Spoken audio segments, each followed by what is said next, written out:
তো তারা যেখানে আন্দোলন করেছে তারা এখন আবার কাউন্টার আন্দোলন করতে রেডি হচ্ছে আস্তে আস্তে আস্তে। এই সরকারের সেফ এক্সিট প্রবলেমে পড়ে যাবে তখন। বা নতুন রাজনৈতিক শক্তির উত্থান বনাম পুরনো দলের বা পুরনো শক্তির পুনর্গঠন, কি মনে হয় জনগণ আসলে কোন শক্তির উপরে বা কোনটার উপরে বেশি ভরসা করছে? দেখুন, আওয়ামী লীগের ব্যানের অর্ডারটা একটা টেম্পোরারি অর্ডার, সরকার টেম্পোরারি ব্যান করেছে। সরকারের টেম্পোরারি অর্ডার দেখে ইলেকশন কমিশন সাথে সাথে সেম ডেতে ইলেকশন কমিশন টেম্পোরারি ব্যান করেছে। ব্যানটা করা হয়েছে on the pretext of pendente lite, মানে যে বিচারাধীন অবস্থায় থাকার কারণে আওয়ামী লীগের নিবন্ধন বাতিল করা হলো সাময়িকভাবে। আওয়ামী লীগ অ্যাজ এ দল বাতিলের একটা আইন হয়েছে যে সে যুদ্ধাপরাধী ট্রাইব্যুনালে যদি কেউ কনভিক্টেড হয় কোনো দলকেও বাতিল করা যেতে পারে। আমার জানা মতে দল আওয়ামী লীগের বিরুদ্ধে কোনো মামলা তখন পর্যন্ত পেন্ডিং ছিল না, এখনও পেন্ডিং নাই। আর আপনি পেন্ডিং থেকে টেম্পোরারি সাসপেন্ড করলেন, এরপর একটা ভোট হলো, সেই ভোটের পরে দেখা গেল জুডিশিয়াল ভার্ডিক্টে আওয়ামী লীগকে বাতিল করা হলো না, তখন তো আওয়ামী লীগ বলতেই পারে যে আমাকে আবার নতুন করে ভোট করেন, পুরো ভোটটাই মানে আইনগত বলতে পারে। এই ক্ষেত্রে বেনিফিট অফ ডাউট সবসময়ই আওয়ামী লীগ পাওয়ার জন্য এনটাইটেলড, যেহেতু তার বিরুদ্ধে এখন পর্যন্ত কোনো ভার্ডিক্ট আসেনি। যদি পিওর এক্সিকিউটিভ অর্ডার হতো এটা আনলফুল হতো না, কিন্তু যেটা আমাদের ম্যাডাম বললেন যে এটা ইমোরাল, এক্সিকিউটিভ অর্ডার পলিটিক্যাল দল, কিন্তু সেটা ইলিগাল হতো না। কিন্তু আপনি এক্সিকিউটিভ অর্ডার লিখেছেন কিন্তু বিচারিক প্রক্রিয়াধীন আছে বলে, তাহলে বিচারিক প্রক্রিয়া যদি শেষ না হয় তাহলে নির্বাচনের আগে আপনাকে সুযোগ দিতে হবে, আইন যা বলে। আরেকটি প্রবলেম হচ্ছে এখন পর্যন্ত আওয়ামী লীগের বিরুদ্ধে কোনো মামলা হয়নি, যে মামলাটি চলছে যেটা রায় হতে পারে সেখানেও আওয়ামী লীগ চার্জশিটে অ্যাজ এ পার্টি তারা অভিযুক্ত পার্টি না। এখন জজ সাহেব বিয়ন্ড চার্জশিট বিয়ন্ড এফআইআর গিয়ে অনেক কিছু আদেশ দিতেই পারেন, তার সে এখতিয়ার আছে, সেটা প্রশ্নবিদ্ধ হবে। নাও বাংলাদেশের মানুষের অনেকগুলো গুণ আছে।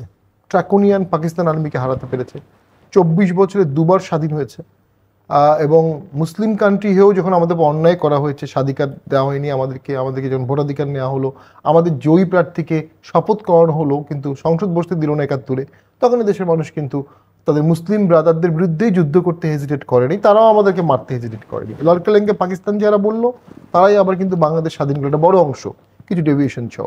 তো যখন বঙ্গবন্ধুকে অ্যান্থনি মাস্ক্রেন জিজ্ঞেস করলো তোমার স্ট্রেংথ কি, বললো আমার পিপল। তোমার উইকনেস কি, বললো আমার পিপল। তোমার উইকনেস কেন? এদেশের মানুষ খুব ফ্রিকেল, খুব ভুলে যায়, এবং বর্তমানের ক্রাইসিসগুলো তারা বেশি চোখে দেখে। বিপুল একটা আন্দোলন হলো, সবাই অংশগ্রহণ করলো, সেই অংশগ্রহণের পরে যে সরকারটা হলো সেই সরকার জনগণকে ডেলিভারি দিতে পারলো না। প্রথম হচ্ছে সততা দিতে পারলো না, বিপ্লবীরা সৎ থাকলো না, কি দুঃখজনক। এমন একটা কাঠামো তৈরি করা হলো যারা খুব ইয়াং ছেলে পেলে, দ্রুত এদেরকে বলগাহীন ক্ষমতা দিয়ে দুর্নীতি করার একটা সুযোগ করে দেওয়া হলো। And power corrupt absolutely, absolute power corrupt absolutely. যারা এই সরকারের মেটিকুলাস ডিজাইন করেছে তার বোঝা উচিত ছিল যে মন্ত্রী যদি হয়ে যায় এই কম বয়সে কোনো ছেলে, তার প্রচুর অফার চারদিকে আসবে, সেখান থেকে নিজেকে সরাতে পারবে না, এটা খুব কঠিন কাজ, তাকে মন্ত্রী করা ঠিক হয়নি, প্রথম কথা।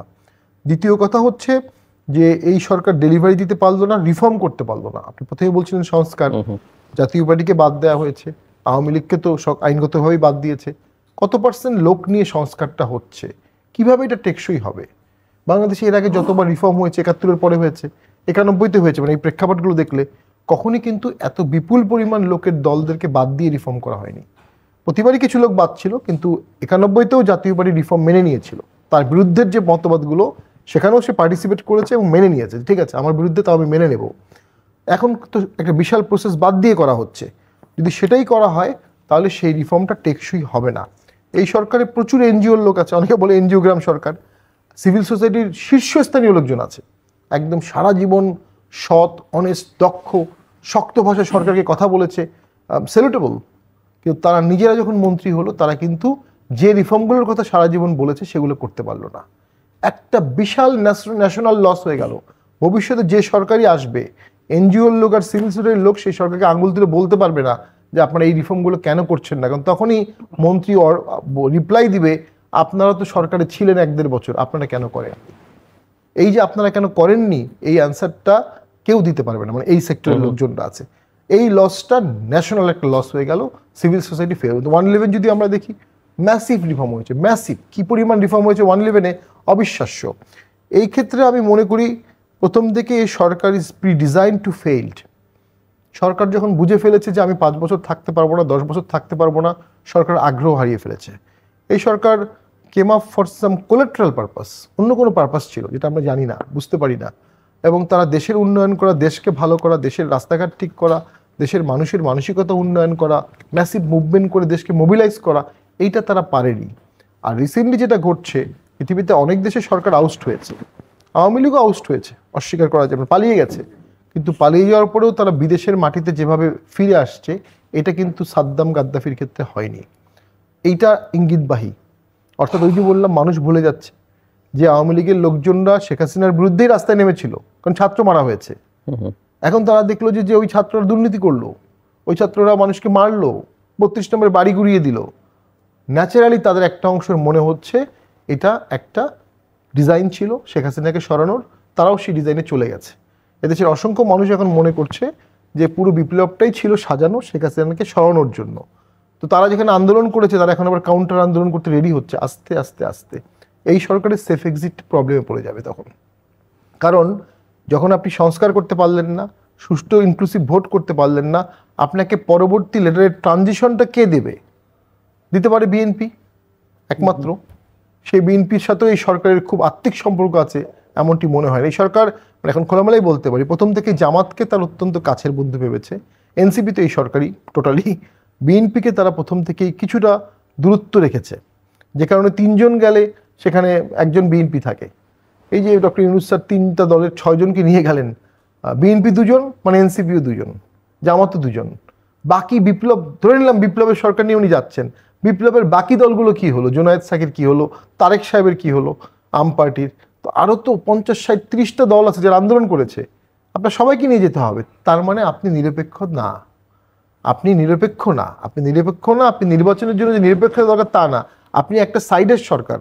তা যখন নির্বাচনের সময় আপনি থাকবেন, তখন তো আপনি আপনার সাইডকে ফেভার করবেন, অটোমেটিক আপনার সাইড ফেভার হয়ে যাবে। তাই একটা নির্বাচনকালীন সরকারের প্রথম যে কাজ, তার নিরপেক্ষ, নির্দলীয় নির্বাচনকালীন সরকার। যদিও এটার নাম এরকম না, অন্তর্বর্তী সরকার, কিন্তু যদি ভোটের দিন এই সরকার থাকে, তাকে নিরপেক্ষতা দেখাতে হবে। সেখানে এই সরকার আটারলি অ্যান্ড মিজারেবলি ফেল করেছে। সো ব্যারিস্টার শামীমের কথা শুনছিলেন আপনি, এবং নির্বাচন রাজনীতি নিয়ে আমরা কথা বলছি, কিন্তু এর বাইরে গিয়ে যদি একটু চিন্তা করি যে মানুষের আসলে প্রধান উদ্বেগ কি? আইন শৃঙ্খলা, দ্রব্যমূল্য, কর্মসংস্থান, মাঠের পর্যবেক্ষণ আসলে কি বলে? নাকি মানুষ আসলে এখন নির্বাচনের দিকেই তার প্রধান নজর? না, মানুষের যে মেইন কনসার্নটা এখন নির্বাচনের দিকে, বিষয়টা কিন্তু সেরকম না। দ্রব্যমূল্য ইটস এ বিগ কনসার্ন, সাথে সাথে জবলেসনেস, মানে বিশাল একটা ইয়ুথ, তারা একেবারেই কাজ শূন্য হয়ে বসে আছে। ব্যবসায়ী সেক্টরে যারা মিড লেভেলের ব্যবসায়ী, তাদের ধস, ইনভেস্টমেন্ট নেই বাংলাদেশে। সব দিক দিয়ে কনসার্ন কিন্তু সব জায়গাতেই। এখন সাধারণ মানুষ, মিড লেভেল এবং ক্ষুদ্র ব্যবসায়ীরাও সব একেবারে ধস নেমেছে। এবং সবার কনসার্নটা হচ্ছে এখান থেকে আমাদের উত্তরণ দরকার। এটা খুবই অবভিয়াস যে বর্তমান যে সরকার আছে, তাদের প্রতি আস্থা, বিশ্বাস, প্রত্যাশা 3টা ছিল আকাশচুম্বী। কারণ আমরা মনে করেছিলাম, বা সাধারণ জনগণ যেটা মনে করেছিল, যে শেখ হাসিনা পালিয়ে গেছে, আমরা বোধহয় এখন বেহেশত পেয়ে যাব। সো একটা আকাশচুম্বী একটা প্রত্যাশা নিয়ে যখন আমরা দেখেছি, বা সাধারণ জনগণ দেখেছে, দেখার পরে যখন দেখেছে যে না, এই সরকার আসলেও কন্ট্রোলিং পাওয়ারটা অনেকাংশেই তাদের কাছে গ্রহণযোগ্য বলে মনে হয়নি সাধারণ জনগণের কাছে। যে না, তারা তো অনেক কিছুদের বিয়ন্ড কন্ট্রোল থাকছে, তারা দুর্নীতিকে কন্ট্রোল করতে পারছে না, তাদের ক্যাবিনেটের অনেককে নিয়ে প্রশ্ন আসছে, তারা প্রশ্নবিদ্ধ হচ্ছে, তারপরে আইন শৃঙ্খলার পরিস্থিতিতে উন্নতি ঘটাতে পারছে না।